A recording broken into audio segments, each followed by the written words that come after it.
Hey guys, welcome to my channel. So finally, may time ako para gawa ng reaction to, no? Pero abangan nyo yung live stream namin regarding this topic kasi gusto rin daw ni Charles mag-react dito sa topic na to. And syempre, yung kasama yung ating resident lawyer na si Doc Lawrence and si Pistolerong Pinoy, si Paul. Yan, siguro sa weekend na lang magla-live stream kami regarding this. Pero ako muna gagawa ko ng initial reaction video regarding dito sa issue na to. So ito, I think last week pa to na post or kumalat yung post ni Mr. Pau Soriano. So dito, hindi ako nag-agree sa kanya, pero doon sa iba niyang post, agree ako. Yan, okay? So dito lang, hindi ako nag-agree. Posting a photo or video with a firearm, yan, follow the safety guidelines, blah blah blah. Basically, wag mag-post ng baril online. Basically, yan ang gusto niya iparating. Pero sabi ko sa inyo, dito sa topic na to, hindi ako nag-agree. Pero iba niyang pinopost. Ito yung kanyang FB page, no, 19,000 followers. Yan. So, ang pinopost pala niya mga ano no, mga tawag dito, post na regarding sa current events. Pero ito regarding sa guns, alam niyo naman yan ang ating forte. Magre-react tayo. Okay. Kailangan ko ng salamin para dito. Paano ka maaring managot sa batas kapag may baril? So ano ba to? I mean, ano ba purpose ng post na to? Para ibig sabihin, magkaroon ka ng guidelines or an extreme observation para maging sheeple ka na imbis na magkaroon ka ng freedom, ultimo mga post sa social media mo, babantayan na ni Big Brother. Ganun ba? Hindi ko rin maintindihan. Pero yun ang dating kasi. Di ba? Totoo na may mga binibigay siya mga pointers. Pero kita nyo, meron kasi siyang tinutumbok eh. No? Kahit i-mention pa ulit-ulit yung Republic Act 10591. Ayan. Halimbawa, nag-upload ka ng video kung saan tinutukan mo ng... Siyempre, meron na tayong baril. Meron na tayong batas against sa mga ganyan eh. Sa mga pananakot, meron na tayong mga batas against coercion. Kahit hindi baril ang gamitin mo, kahit kutsilyo, manakot ka, di ba? Meron na tayong batas sa ganyan eh. Pero bakit nakasentro sa pagmamayari ng baril or pagpo-post ng baril? Yun ang hindi ko maintindihan. Kung ang purpose mo is makatulong ka sa gun owners. So, this is counterproductive, no? Hindi ka makakatulong sa gun owners sa mga ganitong post. Actually, binibigyan mo ng idea yung mga nasa pwesto, paano pahigpitan yung mga civilian. 'Di ba? May mga kongresista or senador na nga na gusto na ngang i-regulate ang Facebook, ang social media. Tapos bibigyan mo sila ng armas, bala, ganito. Ayan, no? Kung nagpo-post ng baril sa social media, ayon sa legal doctrine, kapag ikaw ay nagpost ng litrato or video na may hawak ng baril, pinaniniwala ang nasa iyong possession ito. Halimbawa, may mention pa siyang kaso. Pero ito, misleading, mali. From yung premise mismo, mali eh. Mali ang premise. Bakit? Kasi kung nagpo-post ng baril sa social media, internet yan, interwebs. Wala namang tinatawag na Philippine internet eh. May Philippine internet ba? Di ba World Wide Web? Ay nako, talaga. Ito ang ewan ko ba, hindi maintindihan ang concept ng World Wide Web. No? Hindi maintindihan ng mga kababayan natin ang concept na to. No? Ano ba yung concept ng World Wide Web? Everything is interconnected. So, konektado ka sa buong mundo. That's the web. So, are you expecting na yung batas sa Pilipinas, yan ang batas sa buong mundo? Batas pangkalawakan ba yan? Hindi ko maintindihan eh. Bakit ang ina-apply mo sa internet, batas ng RA 10591? Well, internet na ang sinasabi mo. Internet is worldwide. Internet is worldwide. Hindi ko maintindihan. So, kahit mag-mention ka pa ng kung ano-anong kaso dyan, Anong kinalaman yan sa internet? Ha? Nahatulan ng akusado sa kasong illegal possession of firearm. Well, unang-una, illegal possession is illegal possession. Illegal is illegal. Di ba? So, hindi mo naman, sa mga ganito kasing post, ang gusto kong sabihin, hindi mo tinatamaan yung mga gumagawa ng illegal. Ang tinatamaan mo, legal gun owners, katulad ko, kahit nasa ibang bansa ako. Kasi dina-downgrade nito yung mga gun owners, yung mga legal gun owners, mga law-abiding gun owners, tinatamaan dito. Hindi to nakakatulong sa cause natin na magkaroon tayo ng freedom. Na ultimo ang example niya pala, so misleading pa rin yung example niya kasi ang example niya is illegal possession of firearms. Illegal na pala yun eh. 'Di ba? Okay, ito pa. Sa production ng ito pa, no? Creative videos. Kung totoong baril ang ginamit, kailangan baril. May lisensya, may permit to transport, may permit to carry, may coordination sa PNP. Actually, parang ano na nga yan eh. Wala na nga creative freedom sa Pilipinas eh. 'Di ba? Ilang beses na binraso ng PNP yung mga gumagawa ng pelikula dahil gumagamit ng uniform. Hindi lang baril gumagamit ng, syempre, necessary, may permit na yung mga baril. Pati ultimo uniforme, hindi pwedeng gamitin sa pelikula na walang pahintulot. So, asan yung creative freedom doon? Na alam mo naman na pelikula yon na hindi naman gagawa na masama. I'm talking about the uniform, hindi guns Kasi definitely yung guns na ginagamit sa pelikula or sa mga Batang Quiapo na episodes, legal naman yon, tsaka may mga permit na at may coordination. Pero I was talking about the uniform. Ultimo uniforme, gustong higpitan. Actually, hinigpitan na pala. Ay, nako. Halimbawa, isang rapper nag-shoot ng music video, blah, blah, blah. Maaring panagutin kapag ginamit sa public area at nagdulot ng takot. Kasi meron na tayong alarming scandal na na batas eh. Anong kinalaman nun? Parang redundant kasi to. Ang gusto ko talaga malaman, anong gusto mo ma-achieve? Ang gusto mo ma-achieve, kapunin yung mga gun owners. Takutin na, wag na kayo mag-post ng baril. 'Di ba? Pero yung mga examples niya, hindi naman talaga legal gun owners or law-abiding gun owners ang tatamaan. Okay? Delikado kung wala. Siyempre, walang lisensya eh. Meron na tayong batas dyan eh. Hindi ko alam. Ano talaga tinutumbok mo? Ito pa, pati pa gawing pag-profile pic. Walang ginawa itong profile picture or cover photo, walang caption. So, kailangan, pag magpo-post ka ng baril, kailangan may caption. Yun ang gusto niya. At ang dating ay agresibo, pananakot, o nagyayabang. So, ako hindi ko gusto to, pero labag ba sa batas ang magyabang? Labag ba sa batas ang magyabang? Meron na tayong batas about pananakot, coercion, threat, grave threats. Pero yung pagyayabang, yung agresibo, pag-i-agresibo, may batas ba? Dahil aggressive ka? Bakit ito problema? Walang konteksto ang profile picture. Kailangan may context na, nakakatawa yung yung sinasuggest niyang context na pang-sipol lang talaga ang magsagagawa. Hindi ko alam Ayan, mas ligtas na alternatibo. Huwag na gawing profile pic ang wag daw gawing profile pic ang photo na may hawak ng baril kahit legal. Kahit legal. Kung talagang gusto mo mag-share, i-post ito sa feed na may malinaw na caption. Yan Legal at supervised firing range session. All firearms licensed and handled with safety protocols. So, paano ko sa bahay? So, hindi ka pwede mag-post sa bahay ng baril mo? Nasa bahay mo yan So, kailangan nasa gun range? Diyos ko po. Wala ka na palang karapatan. Alam nyo, legal gun owner ka sa Pilipinas. Ang dami na nga rules, ang dami na nga regulations. Pati ba social media, i-regulate na din? I mean, wala ka naman nilalabag na batas. Kasi may batas na nga tayo about coercion, grave threats. Magpo-post ka lang, nagagawin mo lang profile picture mo. Kailangan pa. Tapos hindi pwede pa sa bahay. Dapat daw sa firing range pa.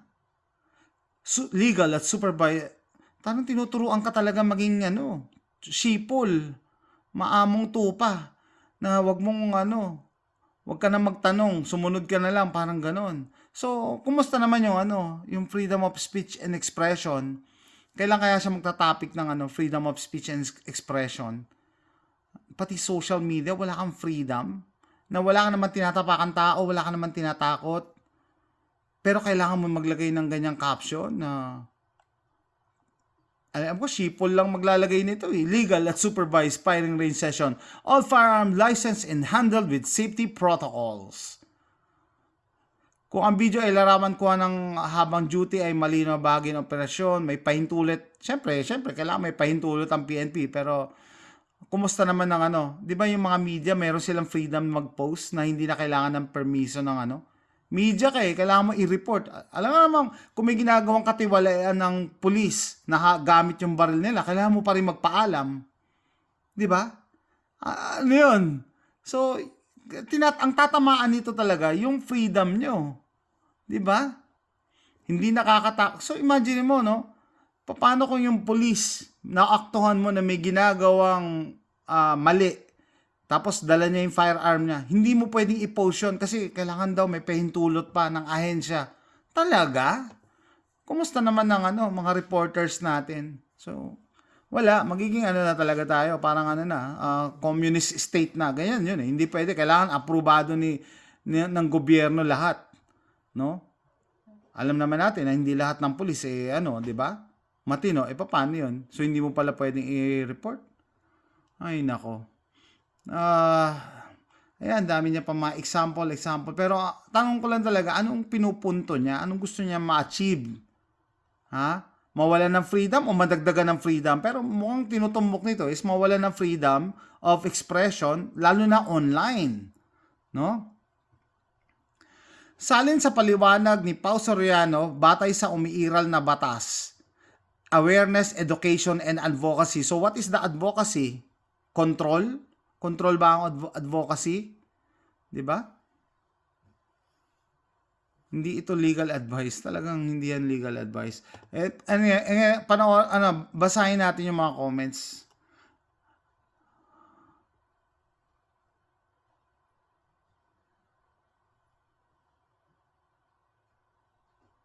Yan, buti pa to si Luke eh. No? Huwag kahit na legal bawal mag-post. Lack of nuance post and whatever business you do with your farm as long as you're not doing anything illegal. Tama. Wala ka naman ginagawa illegal. Wala ka naman tinatapakan ibang tao. At not violating social platforms, it's fine. Anti-freedom at pro-tyrannical naman yung post. Pro-tyrannical. So una, define tyranny. Sabi ni Vince John, sounds like censorship and attack of freedom of speech to me. Tama, freedom of speech and expression. Lalo-lalo na sa mga nasa Pilipinas, no? Legal na nga yung baril mo, license na nga yan. Pinag-ipunan mo pa at napakamahal, times 3 ang baril dyan, times 4. Tapos, natutuwa ka lang or gusto mong mag-share, hindi ka naman nag-flex eh. Tapos meron pa tayong kababayan dito na sa tingin niya, pag nagpo-post ka pala ng baril, nag-flex. Kaya yan, pang-sipol talaga eh. Una yung kasuhan yung kas ng Batang Quiapo. Yung Batang Quiapo, palagi may baril. Okay. Government is demonizing US law-abiding firearm owners, enthusiasts, demonizing guys by social conditioning. Social conditioning talaga to. Kinukondition kayo maging sheeple. Ha? Mga sheep. This post is demonizing guns and law-abiding firearm. Tama. No, tama. Ito maganda eh. Sir Lawrence, Pogi, Philippine, Ricochet Line, Pistolerong Pinoy, at Guns Pinoy. Maganda na maisama nyo to sa susunod na topic. Hindi ako kasama dyan ha. Hindi ko alam na nagtatopic pala silang apat. Hindi ako kasama eh. Hindi ko alam, natatawa lang ako. Hindi ako kasama talaga. Sila pala yon, si Guns Pinoy pa kasama. Talaga. Ay nako, sabi ni Pasadam na sobrang comedy. Sabi ni Jose Rizandro. Paano mga ginagamit sa pelikula mukhang totoong baril, kakayan din or palpak yung batas? Ang batas ay para sa public safety, hindi para hadlangan ng creative. Actually, yun na nga ang nangyayari. Kaya may legal na paraan. So, ano nga sabi? The road to hell is paved with good intentions. Yan din yung mga sinasabi ng mga tyrants, no? It's for your own good, it's for public safety. Yan yata yung sinabi ni Hitler dati. Alam niyo ba si Hitler, hindi siya overnight rose into power. Hindi, inelect yan. Tapos dahan-dahan yan tinanggal yung rights ng mga tao. Sabi niya, kukumpiskay natin yung baril kasi delikado yan. Pumayag yung mga tao. Public safety ang kanyang binobroadcast, and marami naman naniwala. Paano police mismo nagpo-post pagbunot ng baril sa social media? Si General Torre yata. Yun, tama yun, no? Maganda example niya. Kasi bawal daw mag-post kung nagtitreten. Si General Torre gumaganon pa. Wala naman siyang particular na tao. No? So, sheeple mentality itong post na to. Ito, maganda. Where exactly an RA 10591 is this supposed rule stated? There are many groups at FB which feature firearms and weapons. Tama. Dito sana sila manghuli sa Mindanao. Sa Mindanao, try nyong i-implement yan. Sa Facebook, automatic na nire-remove nila yan. Meron ng rules ang Facebook, ang Meta, meron na silang rules regarding yan pag ginagamit mo yung baril sa maling paraan. Lalong-lalo na sa pagbebenta, ayaw ni Meta niyan. Tapos, yung mananakot ka, meron, sabi ko, dati nang may batas sa grave coercion, dati na. Panay virtue signaling, tinuturuan mo pa yung Pinay na mag-sheeple or alipin mentality, sabi ni Raymond. Tama naman virtue signaling yan that those advocate for disarming civilians should research about what happens. Alam nyo ba, we should learn from history, otherwise history will repeat itself. Pag tinuruan nyo yung mga tao na wag lumaban, wag pumalag, maging sipol, history magsasabi sa inyo kung ano nangyari sa kanila. Milyon-milyon ang nawala, na-erase sa kanila. No? Wala tayong alam pa kayo kung magpo-post kami, di pagbawal nyo rin sa mga pelikula, nagpapakita ng baril, mga ipokrito, unahin nyo problema ng bansa. Tama naman no? Para real talk lang to si Tanggol, di Magiba. Real talk lang yan. Unahin nyo yung kriminalidad, hindi yung babantayan nyo na naman yung mga legal gun owners, tapos dahil nag-post sa Facebook, ulihin mo, kasuhan mo. Actually, pananakot yan. No? So, dito naman sa post ni Charles, Philippine Ricochet Line, eto. Shinare niya to, tapos basahin natin yung mga comments. Andito kasi yung may epal na kumakampi dito sa post. Hindi ko rin alam kung ano pinaglalaban nito Kung kumakampi siya sa post o may galit lang siya sa ibang gun owners. Nagfi-flex daw pa nagpo-post ng baril. Ewan ko lang. Hindi ko rin alam kung ano pinaglalaban. Sabi ni JY, somebody report me to the PNP. How do you even enforce this if pictures are all over the internet? What if pictures are taken in a different country? Yun nga sinasabi ko Pag internet, wala pang Philippine internet. Wala pa akong nakitang idea na Philippine internet. Unless nakatira ka sa communist country like China or nasa Middle East ka na pinagbabawal nila yung messenger. Tapos, I think sa Middle East, pinagbabawal yung mga gun contents. Yung brother ko kasi nasa Qatar. Ayaw daw sa kanila, yung mga manunod ka ng mga gun videos. So, yun ba ang gusto nung tahakin na landas ng kababayan natin? Nasa Pilipinas ka, tapos nasa malayang, supposed to be malayang bansa, pero ang utak mo, gusto mong malimitahan ang kalayaan mo. Yan, sheeple mentality. Sabi nga ni Jose Rizandro, unahin nyo sa Mindanao. Sabi ni Damian Dale, ayaw lang ni pa makita ng baril sa SOCMED. Wala namang ganyan. Tingnan nyo naman yung mga binibigay niyang masyadong open to interpretation. Tama naman. Napaka-generic yung binibigay niya examples. Yung mga example niya, illegal possession na talaga yung mga yun So, maganda nga. Actually nga, mas maganda yun. Mas mapapadali trabaho ng police. Yung mga may illegal na baril, tapos magpo-post, Darwin Award yun. Mas madaling mahuli. Diba? Mas madaling mahuli yun. So, mas maganda nga, assured ka na pag nagpo-post to, napakatanga na yun pala, no? Pag nagpo-post, legal gun owner yan. Kasi, ang tanga naman niya kung illegal possession niya, tapos ipopost mo, pwede kang katukin talaga niyan. Ay, nako. Sabi ni Mike Ral, kalokohan to, full of BS.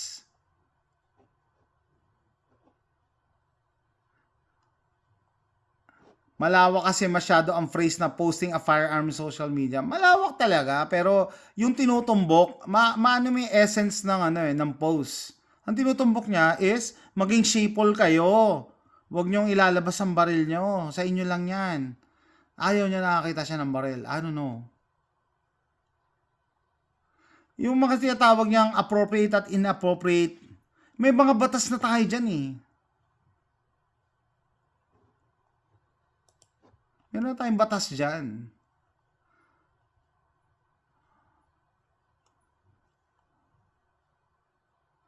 Sabi ni JY New, I'll post whenever and wherever I want. Tama. Social media yan eh. No? May nag-post nga ng loose cannon. Kanyon talaga eh. Kanyon eh.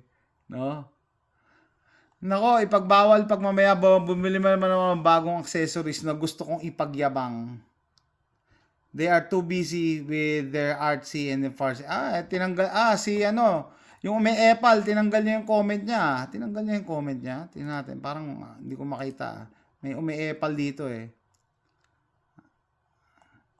Tinanggal niya yung comment niya. Sino ba yung sinasabi kong Apple? Eto, sa pinost ko naman sa hindi ko talaga maintindihan sa page ni Jet, no? Gun group page ba yan o ano, no, kasi mga nagpo-post mga anti-gun eh. Yan, sabi nitong si Mark. Shoutout naman kay Mark Aurelius Reyes, no? Isa to sa mga fans ko eh. Ang ibang nagrereklamo at na-offense sa contextual and misunderstood bawal mag-post na baril, topic na local sa atin. Ang mga nasa US na kunwari kuno nasa Pilipinas. Ewan ko, sino ba yung mga nagkukunwari na nasa Pilipinas? I mean, anong purpose? Ba't magkukunwari ka sila? Ako hindi ako nagkukunwari nasa Pilipinas, ha? Hindi ako nagkukunwari. Hindi ko alam kung sino yung pinapatamaan niya, no? Post sila daw ng post kasi gusto nila kahit may PNP, wala daw takot. Sino yun? Di ba? Sino? Sabi, ilinawin niya kung sino. Hindi naman incriminating. Yun naman pala eh. Hindi naman incriminating eh. So, bakit mo ini-example? Ni-example niya yung mga nasa US daw nagpo-post, hindi naman daw incriminating. So what is, anong pinaglalaban mo? Hindi ko alam kung ano pinaglalaban niya eh. And labas naman sila sa jurisdiction ng PNP dahil US citizen sila kahit incriminating pa. So, what is your point? What is your point? Anong pinagpuputok mo ng butsi mo dyan? Alam mo naman palalabas sa jurisdiction ng PNP. Anong pinagpuputok ng butsi mo? Ha? Sinabi ko nga, nasa interweb ka eh. Kung ayaw mo makita ng barel, na mga nasa Amerika, nagpo-post ng barel, huwag ka mag-internet. Huwag ka magbayad ng internet mo. Kasi nakakita ka ng mga bagay na hindi mo gusto eh. Maghanap ka ng internet na pure Philippines. Philippine internet. Walang ganun eh. Hindi nga ganun ang in-design ng internet eh. Interconnected lahat sa buong mundo. Pwede ka makapag-usap, makakita ka ng post ng mga taga-Nigeria, taga-Russia, di ba? Taga-Zimbabwe. Sabi, hindi, gusto ko lang Philippines lang. Talaga? Pumunta ka sa China, kinukontrol nila yung internet or any communist country. Di ba? What ahead? What a stupid excuse to flex. Sana all USA. Hindi ko alam. Siguro meron tong may pinagdadaanan tong si Mark Aurelius Reyes. So feeling niya pala pag yung mga katulad ko na nasa US at nag-post ng barel, pag-flex pala yon. No? Pag-flex. Okay. Actually, wala akong reason para mag-flex eh. Kasi yung mga kaibigan ko dito, mas maganda mga gamit nila eh. Shout out. Dalawa kong kaibigan, si Mike T ng Arizona, naka LWRC, naka IWI Galil. Tapos si JR na lumipat dito sa Texas, kabibili niya lang ng AR na naman, LWRC yata. Tapos meron siyang Ruger S-Far, binenta niya. Mas maganda yung mga baril nila. Yung kaibigan natin si Daily Dive, si Neil. Naka-Hackswork suppressor, tapos SIG fanboy, SIG MPX, MDX. Minsan ka nalilito ako sa mga abbreviation ng SIG niya kasi hindi naman talaga ako mahilig sa SIG Pero yun, napakamahal din ang baril niya. And nung nag-shooting kami, ang dinala ko nga ang baril $100 na Rock Island Armory M14Y na bolt action. Pero nag-enjoy naman siya. Iputok yun. Oh. Ganun lang naman ang gun ownership eh. Enjoy. Short. Life is short. Ba't kailangan pag nakakita ka, no, mayayabangan ka, sa tingin mo, nag-flex na yung tao? Hindi ba karapatan din namin or karapatan mo din na i-post sa social media na hindi ka naman nagyayabang, masaya ka lang? Kasi minsan, pag bago, lalo na, mag-a-appear yan sa timeline mo, sa memories mo. Di ba? And wala lang, hindi pa pwede mag-post ka ng wala lang, na walang dahilan. At lalo na ako, hindi man ako nagpo-post na nagyayabang dahil aminado ako, lahat ng gamit ko, puro budget. Puro mura lang, pero masaya ako. And proud ako kahit mura lang. Kasi nag-enjoy ako eh. Kahit napakamura niyan, okay sa akin yan. Hindi ako tumitingin sa presyo. Okay? Kaya nga, di ba, may nagtatanong sa akin, sir, anong baril yung gustong-gusto mo At this point, wala na akong maisip eh. Wala akong maisip. Basta, kung ano nandyan, di ba? Masaya ako. Hindi ako nag-aspire ng yung mga napakamahal na baril. Anyway, so, nag-comment pa siya dito sa post ko, absensya na, binlock ko na siya because you're in my world, okay? Ha? This is my house. Kung pinagsabi mo, yung mga BS mo, keep it to yourself. O dyan, guys, sa page ni Jet, dyan ka magkalat. Hindi ka pwede magkalat dito sa page ko. Okay? Halatang-halata naman eh. Oh. Hindi ko alam talaga. Nung una ko nabasa yung post nito, sa Jet Tactical yan, anong pinaglalaban niya? Ayaw, galit siya sa mga may mga baril na nagpo-post, tapos nasa Amerika. Why not flex? Actually, siya daw yung nag-flex eh. Finlex niya na daw siya, graduate siya daw siya ng law school eh. Hindi ko alam kung hindi siya lawyer ba't di siya nakapasa, hindi ko alam. Pero sabi nag-flex daw to na graduate daw siya ng law school. Kaya abangan niyo sa weekend, magla-live kami sama yung resident lawyer natin na author ng libro sa Pilipinas about guns and self-defense. Okay, tatanungin natin kung ano masasabi niya rito, no? Sa mga ganitong post. Ang sa akin lang guys, ang daming pinagdadaanan ng Pilipinas, lalo-lalo sa gun laws, gun restrictions and everything. Hindi nakakatulong yung mga ganitong posts. Binibigyan nyo lang ng bala yung mga anti-gun politicians na gustong tain-tain na talagang i-restrict ang social media. Kasama na to, malamang. Huwag na kayong magulat pagka pinresent yan sa Senado or sa Kongreso. Ito pala dapat eh. Binigyan nyo pa ng idea. So, let me know what you think. Thanks for watching. Bye.